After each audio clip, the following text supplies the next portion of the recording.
Bertemu lagi dengan saya Tasya Agustina Brusbayang. Nah, kali ini saya akan membuat YouTube tentang definisi dari YouTube saya sebelumnya. Ini untuk memenuhi tugas praktek saya. Yang pertama itu saya akan menjelaskan definisi tentang email, yang kedua blog, yang ketiga Word, yang keempat itu YouTube, yang kelima Excel, yang keenam Google Doc, yang ketujuh Google Drive, yang ke-8 PowerPoint, yang ke-9 presentasi dalam bentuk PowerPoint, yang ke-10 Google Form, dan 11 Mailix. Jangan lupa ikut ya guys. Kita mulai aja yang pertama, yaitu email. Email itu pasti teman-teman sudah banyak mengetahui ya kan apa itu email. Nah, email itu sarana kirim mengirim. Dengan adanya email kita bisa mengirim surat itu tanpa harus bayar. Nah, biasanya kita kan mengirim surat itu biasanya bisa dari kantor pos kan. Nah, sekarang sudah bisa melalui email karena teknologi yang sekarang, dan tanpa perlu harus dibayar dan hanya menggunakan biaya sambungan internet. Nah, bisa lebih mudah kan? Ayo coba buat emailnya sekarang biar bisa mengirim suratnya. Yang kedua itu adalah blog. Blog adalah salah satu jenis website yang kontaknya berisi pemikiran. Nah, yang pertama itu kita bisa berbagi pengetahuan dari diri kita sendiri dalam bentuk blog. Dan yang kedua, mengasah kemampuan untuk menulis atau mengarang. Yang ketiga, belajar menghasilkan uang. Yang keempat, bisa menjual produk lo dari aplikasi blog. Yang kelima, pekerjaan yang lebih baik. Nah, oke, yang ketiga itu adalah Word atau Microsoft Word. Manfaatnya bisa membuat surat resmi secara mudah dan membuat dokumen lainnya. Manfaatnya bisa menghemat waktu dan tenaga, bisa meminimalisir kesalahan penulis. Yang ketiga, bisa meminimalisir penggunaan kertas.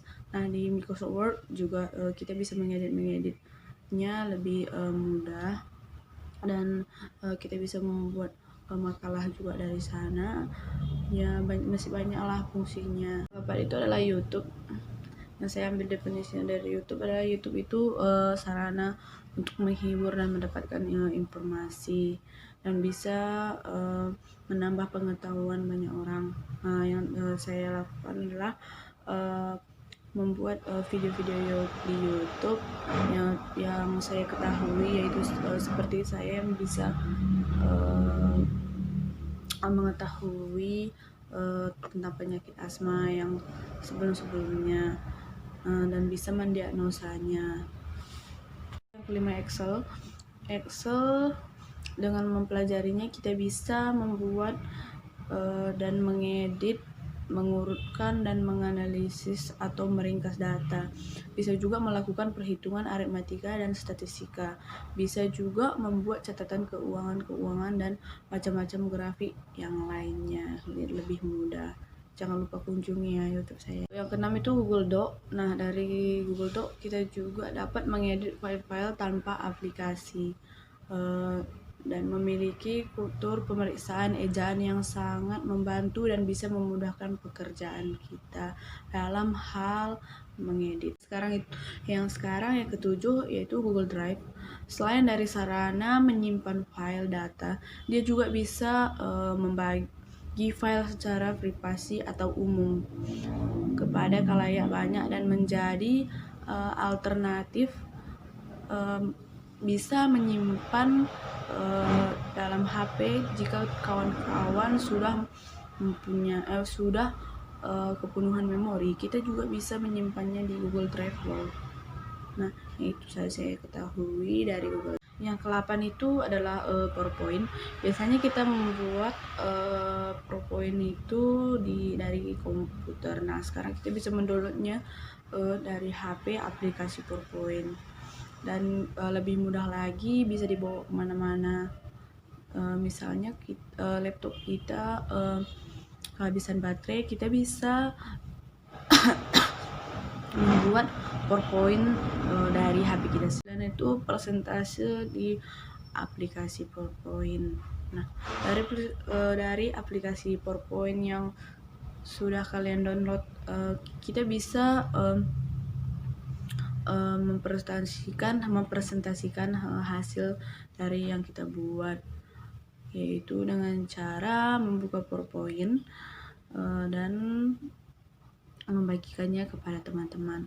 Jika kurang mengerti, teman-teman bisa melihat YouTube saya sebelumnya. 10 itu Google Form sebagai pembelajaran online. Sekarang banyak dosen mengirim tugas dari Google Classroom ya kan.